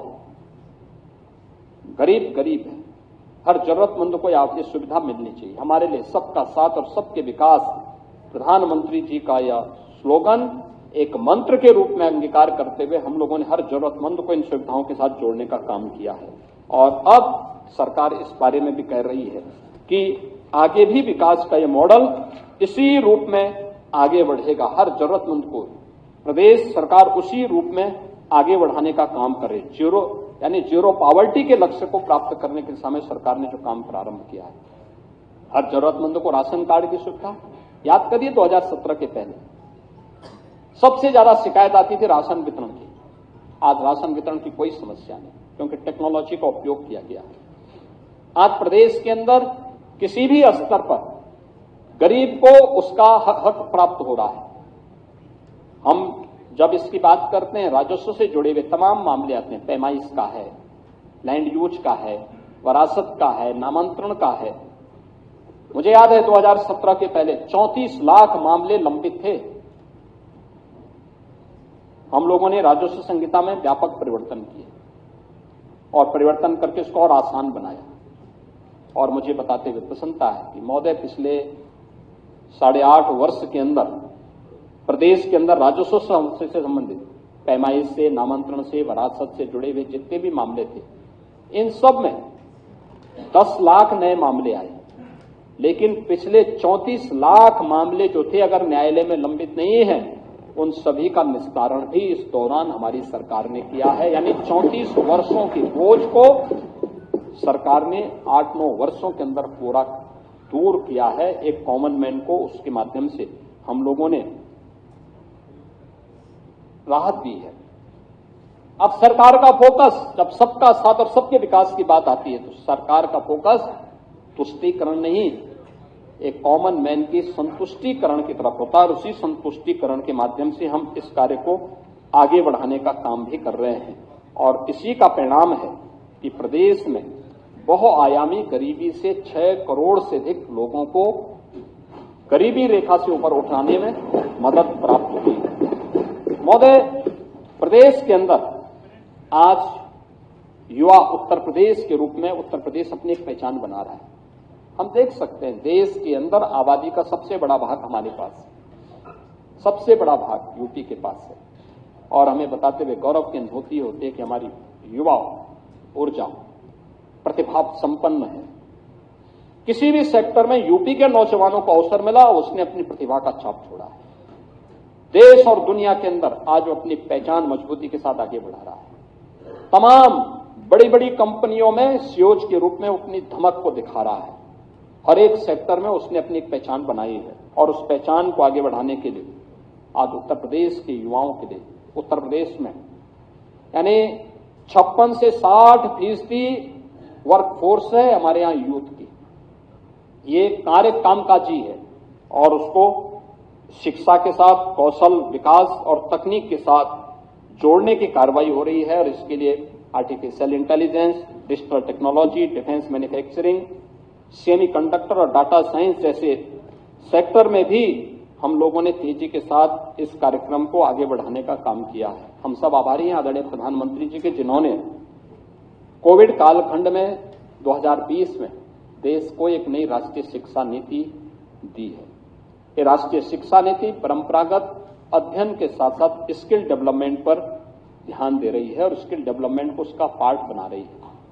और प्रदेश के अंदर हम लोगों ने इसी को ध्यान में रख करके आज अपने कार्यक्रम को आगे बढ़ाया है। और मुझे बताते हुए प्रसन्नता है कि जब हम इस बार के बजट में आपने देखा होगा, ये जितने भी इमर्जिंग टेक्नोलॉजी है, इसमें प्रदेश सरकार ने उस पर अपनी कार्रवाई को तेजी के साथ आगे बढ़ाया है। आपने देखा होगा, डाटा आज की सबसे बड़ी ताकत बन चुकी है। स्टेट डाटा अथॉरिटी के गठन की कार्रवाई हम लोगों ने बजट में उसका प्रावधान किया है।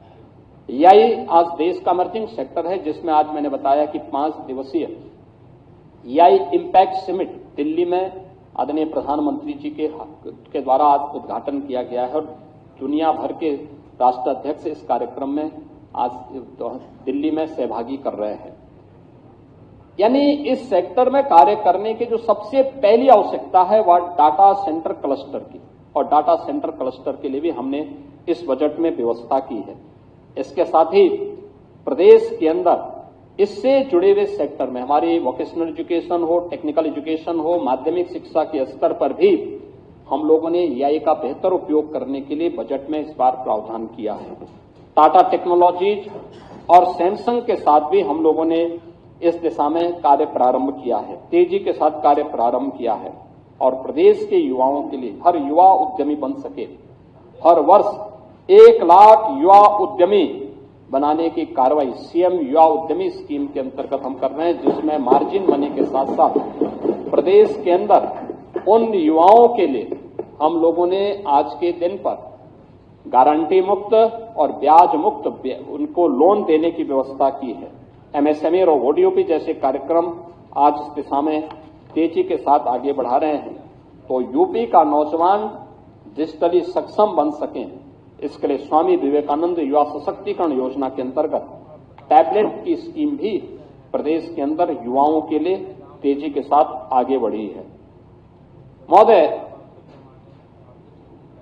Tourism, hospitality and defence manufacturing में उत्तर प्रदेश ने जो अपनी मजबूत उपस्थिति प्रस्तुत की है, इसके साथ ही प्रदेश के अंदर यानी यूपी आज विभिन्न क्षेत्रों में मैंने यहाँ बताया है, ऑटोमेशन का है, डाटा आधारित निर्णय एक साथ आगे बढ़ाने के लिए AI, robotics, advance computing, semiconductor, drone, cyber और इलेक्ट्रिक व्हीकल जैसे मजबूत क्षेत्रों में आपने देखा होगा अभी उत्तर प्रदेश में इलेक्ट्रिक व्हीकल मैन्युफैक्चरिंग की पहली यूनिट यहीं लखनऊ में स्थापित हुई है।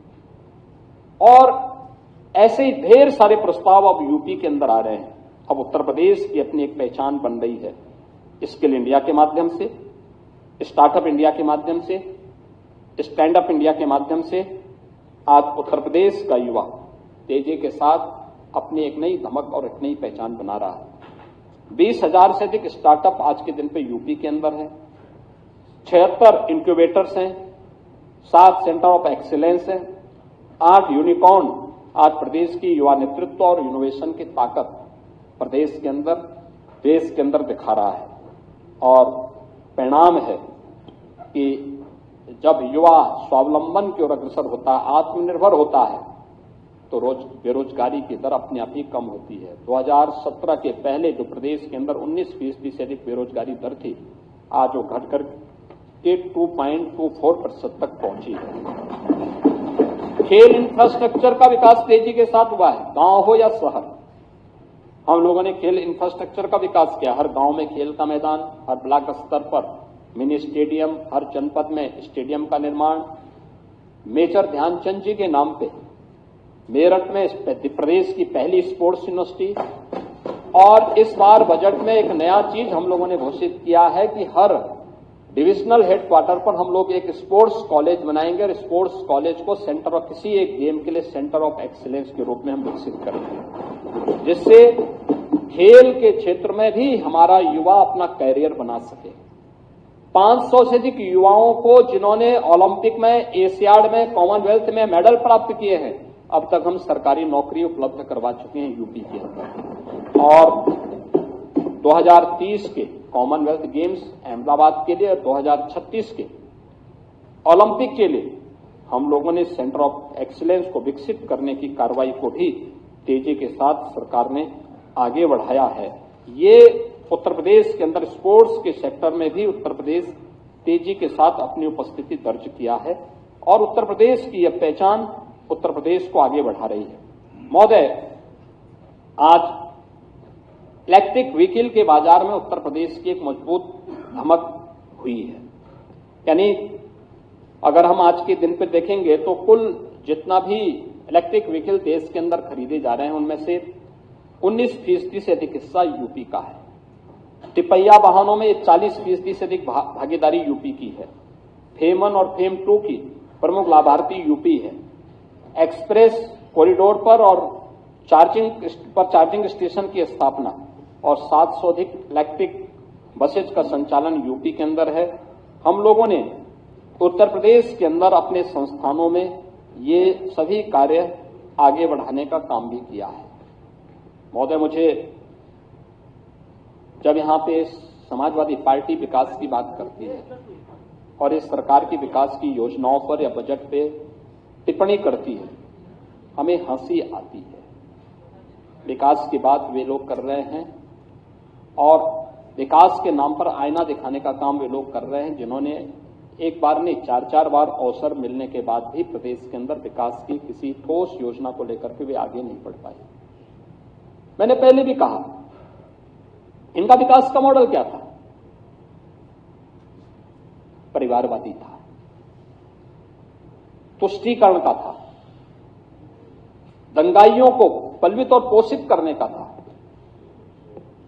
यही तो प्रदेश के अंदर होता था। और जहां पर इन्होंने प्रयास भी किया, किस प्रकार की स्थिति है, 3 उदाहरण मात्र, उसके बहुत अच्छे ढंग से अब कोई भी समझ सकता है। पहला है जेपीएनआईसी, यानी देश के अंदर दोषी स्वाधीनता आंदोलन के रूप में इमरजेंसी के खिलाफ शंखनाद करने वाले जयप्रकाश जी उत्तर प्रदेश की धरा पर जन्मे थे और ये हमारे सर में इमरजेंसी के खिलाफ शंखनाद करने वाले जयप्रकाश जी उत्तर प्रदेश की धरा पर जन्मे थे। और ये हमारी सरकार को इस बात पर गौरव की अनुभूति होती है कि जेपी की अंतिम इच्छा का सम्मान हमारी सरकार ने किया है। उनकी जन्मभूमि पर हॉस्पिटल निर्माण के साथ साथ बेहतर कनेक्टिविटी के लिए जो उनकी इच्छा थी, जेपी के नाम पर राजनीति करने वाले नहीं कर पाए, लेकिन हमारी सरकार ने किया है। मुझे इस बात का गौरव की अनुभूति होती है कि मुझे 2-2 बार उस जन्मभूमि में जाने का अवसर प्राप्त हुआ। लेकिन जेपी के नाम पे जेपीएनआईसी कुल डीपीआर बनती है 200 करोड़ की, यानी विस्तृत परियोजना रिपोर्ट बनती है 200 करोड़ की। 800 करोड़ खर्च हो गए और तब भी अधूरा। ये इनका डेवलपमेंट का मॉडल है। Gomti river front, Gomti river front कुल 300 करोड़ रुपए की परियोजना, खर्च हो गए 1400 करोड़ और तब भी अधूरा। पूर्वांचल एक्सप्रेसवे अलाइनमेंट तय किए लेकिन लैंड नहीं ली, टेंडर अवार्ड हो गए, ये इल्लीगल है। किसी भी प्रोजेक्ट में जब तक आपके पास 80% लैंड नहीं आ जाती तब तक आप टेंडर की कार्रवाई को आगे नहीं बढ़ा सकते, लेकिन यहां पे इल्लीगल तरीके से किए गए। और किस रूप में इसको बढ़ाया गया? टेंडर अवार्ड हो गए। टेंडर अवार्ड होने पर जो प्रोजेक्ट बना, जो डीपीआर उनकी बनी, वह 15,200 करोड़ रुपए की बनी। 15,200 करोड़ रुपए का टेंडर, 110 मीटर चौड़ा बनना था एक्सप्रेसवे को, 390 किलोमीटर लंबा बनना था।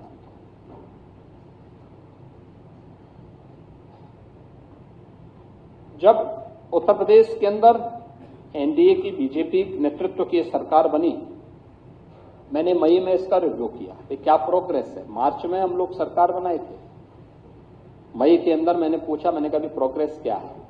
बताया गया सब जीरो। मैंने कहा क्यों? क्योंकि हमारा मानना था कि कोई भी प्रोजेक्ट किसी भी सरकार ने प्रारंभ किया हो बंद नहीं होना चाहिए, बशर्ते उसमें कोई भ्रष्टाचार न हो। अगर प्रदेश के विकास में है तो हमें पार्टी लाइन से और उससे ऊपर उठ करके सोचना होगा।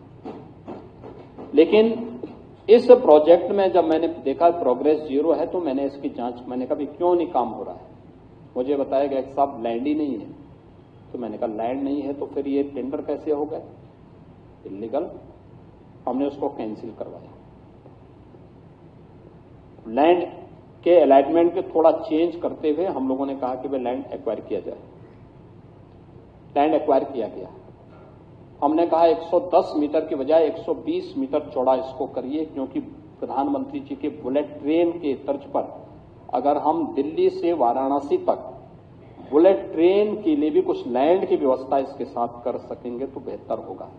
और हम लोगों ने इसलिए 120 मीटर चौड़ा उसको रखा। हम लोगों ने लगभग 2 वर्ष हमें लगे, यानी 17 से 1.5 साल के आसपास लगे हम लोगों को लैंड एक्वायर करने में, लैंड खरीदने में। हम लोगों ने जब 19 में इसका टेंडर किया पहले, तो ठीक 15,200 करोड़ ही आया, तो मुझे शक हुआ। मैंने कभी कितने का टेंडर कुल आया है? कहा साहब 15,200 करोड़ का। मैंने कहा पहले, कहा 15,200 करोड़। तो मैंने कहा 15,200 करोड़, 15,200 करोड़ क्या मतलब है इसका? और मैंने कहा ये सभी वही पार्टियां आई हैं जो पहले थी। उन्होंने कहा सर। मैंने कहा इसको निरस्त करो और मुझे बताओ कि पहले बताओ कि क्या ये टेक्निकल और फाइनेंशियल बिड एक साथ मंगाई गई? कहा सर। मैंने कहा इसको अलग अलग, एक साथ अलग अलग मंगाई गई तो गलत है, एक साथ मंगाओ, रिलैक्स करो। इस बार जब टेंडर होता है एक साथ, जब टेक्निकल और फाइनेंशियल बिड मंगाई जाती है तो टेंडर फुल हुआ। देखिए 110 मीटर चौड़ा उस एक्सप्रेस वे पर समाजवादी पार्टी 3 वर्ष पहले जो पैसा खर्च करना चाहती थी, वह खर्च करना चाहती थी 15,200 करोड़। और उससे 10 मीटर चौड़ा और बनाने के बाद सरकार ने, बीजेपी की सरकार ने जब उसी एक्सप्रेस वे का निर्माण किया तो वह बना है 11,800 करोड़ रुपए में, वही एक्सप्रेस वे। यानी ये प्रदेश सरकार के संसाधनों पर डकैती नहीं तो क्या है? और ये इनका विकास का मॉडल था। और इसीलिए मैं कह सकता हूं कि समाजवादी पार्टी जेपी और लोहिया के सपनों पर पूरी तरह कुठाराघात की है। इनके द्वारा जो जेपी और लोहिया का संकल्प था संपत्ति और संतति से दूर रहने के, इन्होंने ठीक उसके विपरीत आचरण किया। आज वास्तव में समाजवादी पार्टी का पीडीए का मॉडल क्या है? पीडीए पारिवारिक डेवलपमेंट अथॉरिटी बन गया है, यानी परिवार के विकास की एक अथॉरिटी है। कोई उसका चेयरमैन है, कोई उसका सीईओ है, कोई वाइस चेयरमैन है, कोई कुछ और बन गया है, लेकिन लक्ष्य सबका एक ही है, सबका लक्ष्य यही है। नाम कुछ भी कहें लेकिन काम वही है, और प्रदेश को उसी अराजकता की ओर ले जाना, उसी गुंडागर्दी की तरफ ले जाना। इन्होंने वही सब काम उत्तर प्रदेश के अंदर किया है। और मुझे लगता है कि आज समाजवादी पार्टी जिस तेजी के साथ प्रदेश के अंदर इन लोगों ने उस कालखंड में, अपनी सरकार के कालखंड में अव्यवस्था अराजकता फैलाई, इसने यूपी के नौजवानों के सामने पहचान का संकट खड़ा किया। यूपी की बहन और बेटियों के सामने सुरक्षा का संकट खड़ा किया। अन्नदाता किसान को आत्महत्या करने के लिए मजबूर किया। व्यापारी और उद्यमियों को प्रदेश छोड़ने के लिए मजबूर किया। जो मैं फार्मा सेक्टर से जुड़े हुए एक बड़े उद्यमी की चर्चा कर रहा था, इसीलिए मैं कर रहा था क्योंकि उस व्यक्ति की आंखों में आंसू थे और कह रहा था, साहब आज मुझे लगता है कि हर सांझ के बाद एक सवेरा होता है उत्तर प्रदेश के अंदर। आज विकास को जब मैं देख रहा हूं तो मुझे ये सवेरा दिखाई देता है। लेकिन यह अराजकता समाजवादी पार्टी ने 2006 से जो प्रारंभ किया वो आज भी प्रदेश के अंदर देखने को मिल रहा है। आज प्रदेश के अंदर बेहतरीन कनेक्टिविटी है, जल थल नभ यूपी के अंदर आज देखने को मिलती है। आज आप देख सकते हैं एक्सप्रेस वे का जो संजाल यूपी के अंदर है, पहले 1.5 एक्सप्रेस वे, आज उत्तर प्रदेश देश के एक्सप्रेस वे का 55% एक्सप्रेस वे पर उत्तर प्रदेश का अधिकार है। देश का सबसे बड़ा रेल नेटवर्क हमारे पास है। और अभी तो देश की पहली, यानी देश उत्तर भारत का पहला सेमी कंडक्टर फेम यूनिट का आधारशिला आदरणीय प्रधानमंत्री जी 21 फरवरी को गौतम बुद्ध नगर जनपद में रखने जा रहे हैं। और देश की पहली रैपिड रेल का उद्घाटन भी आदरणीय प्रधानमंत्री जी 22 फरवरी को करने जा रहे हैं। यानी अब यूपी उस पहचान को किस रूप में आगे बढ़ा रहा है।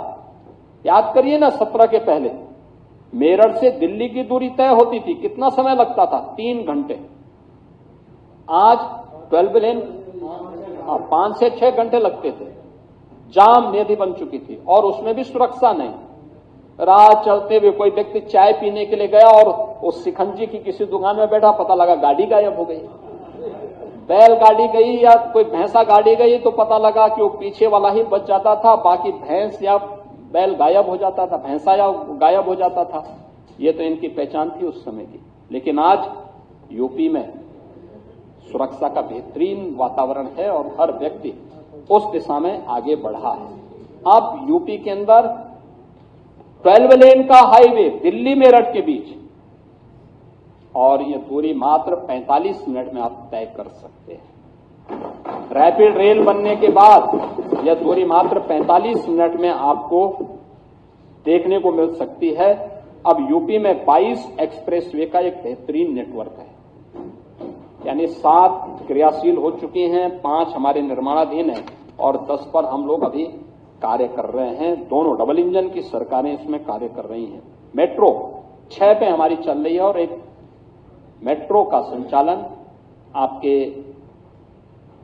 मेरठ में भी आदरणीय प्रधानमंत्री जी के कर कमलों से ये 22 फरवरी को होने जा रहा है। Eastern and western dedicated freight corridor का जंक्शन भी उत्तर प्रदेश के अंदर आज आप देखने को मिलता है। इनलैंड वाटरवे वाराणसी से हल्दिया के बीच में आज ये है। और लॉजिस्टिक का भी एक बेहतरीन केंद्र बनकर के यूपी उभरा है, जिसमें देश का पहला मल्टी मॉडल टर्मिनल ये वाराणसी में स्थापित किया गया है।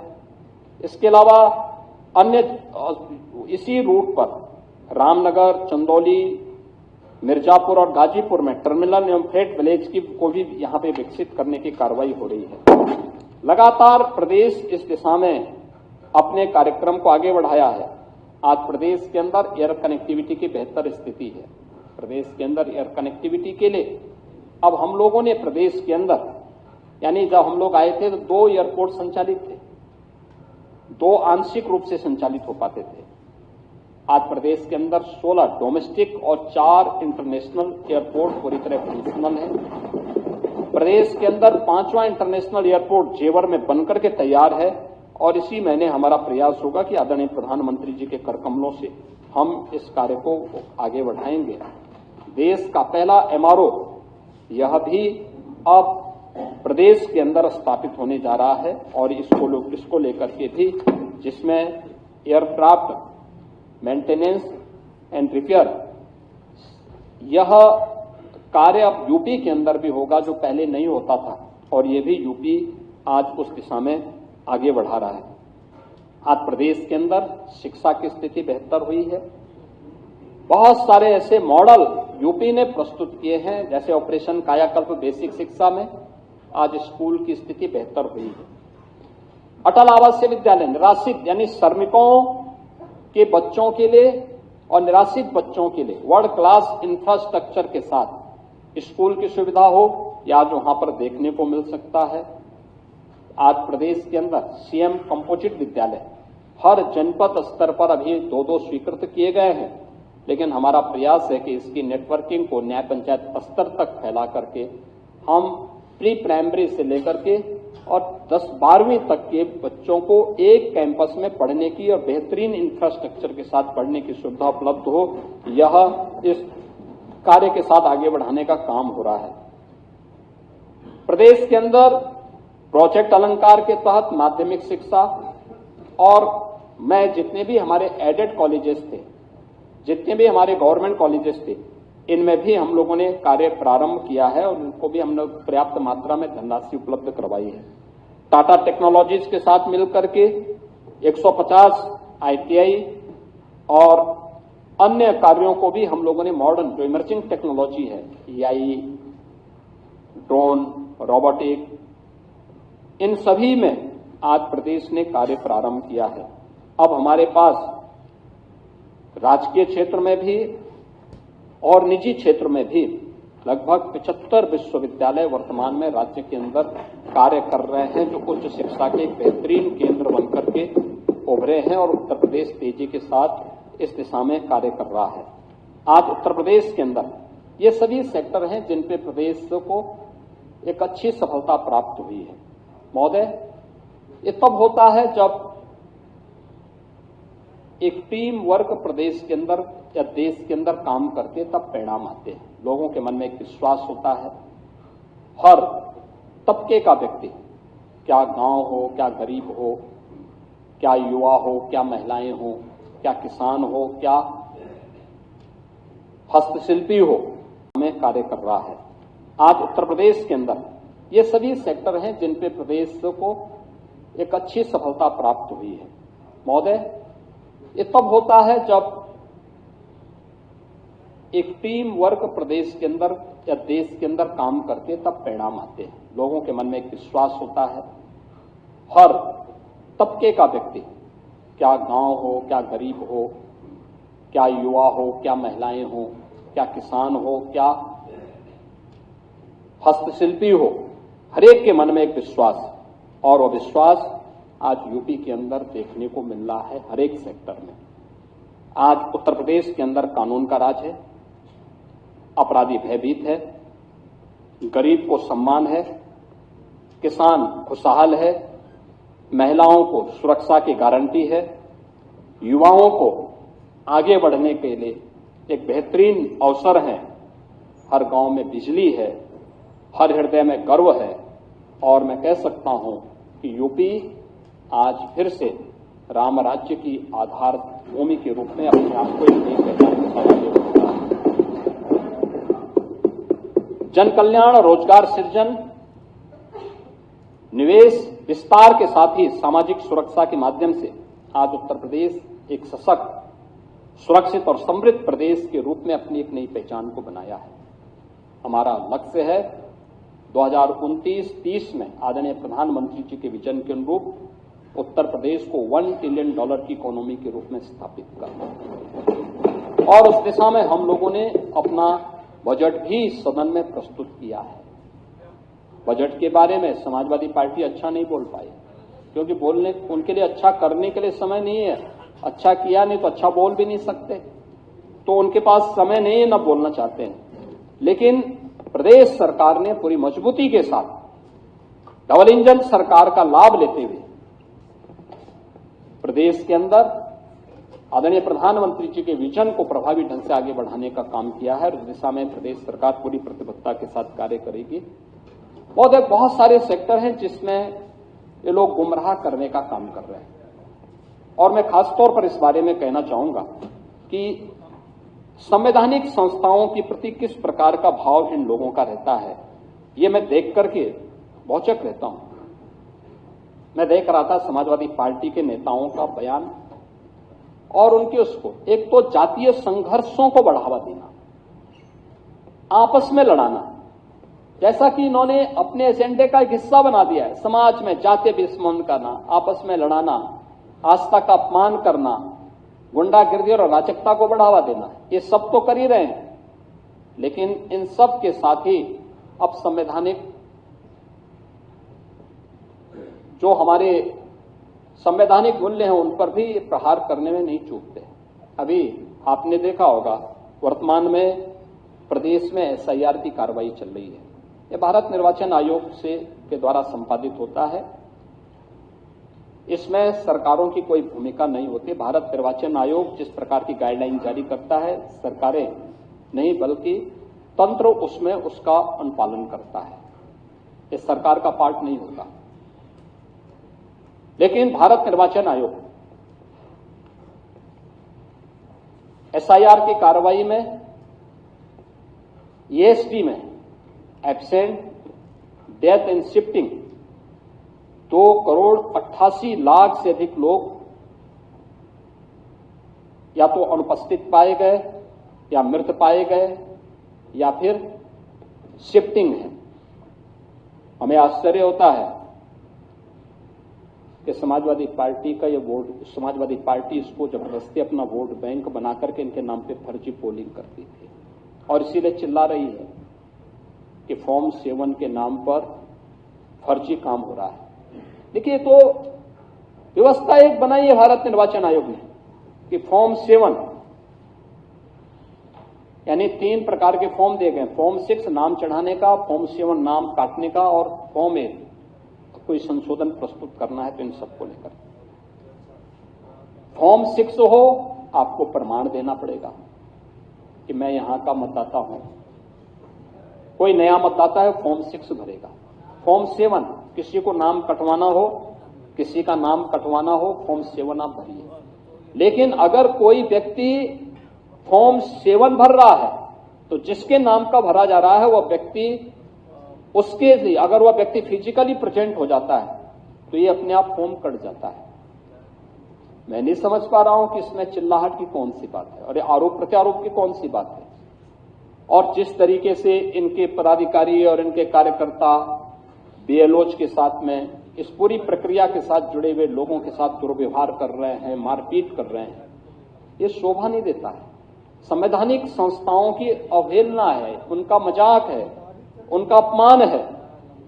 और मुझे लगता है कि अगर हम भारत के संविधान की शपथ खाते हैं तो संवैधानिक संस्थाओं के प्रति सम्मान का भाव भी हमारे मन में होना चाहिए।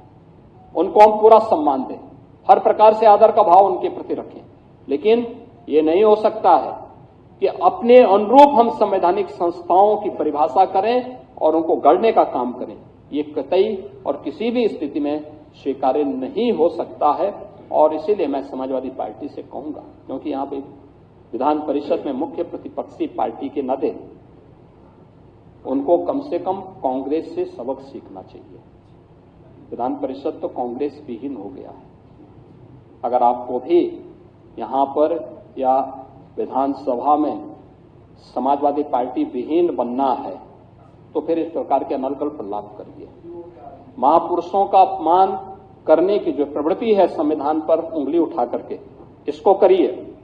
अन्यथा मेरा आप सबसे विनम्र आग्रह होगा कि कोई भी इस प्रकार का आचरण न करें जो समाज में विद्वेष की स्थिति पैदा करता हो। उत्तर प्रदेश की इस नई पहचान जिसके प्रति देश और दुनिया आकर्षित हो रही है, इस पहचान को संकट में मत डालिए। प्रदेश को आज अपनी इस विकास की यात्रा के साथ आगे बढ़ने के लिए एक जिम्मेदार विपक्ष के रूप में अपनी भूमिका का निर्वहन करेंगे तो मुझे लगता है कि प्रदेश की जनता इसके प्रति आपको भी सम्मानित करेगी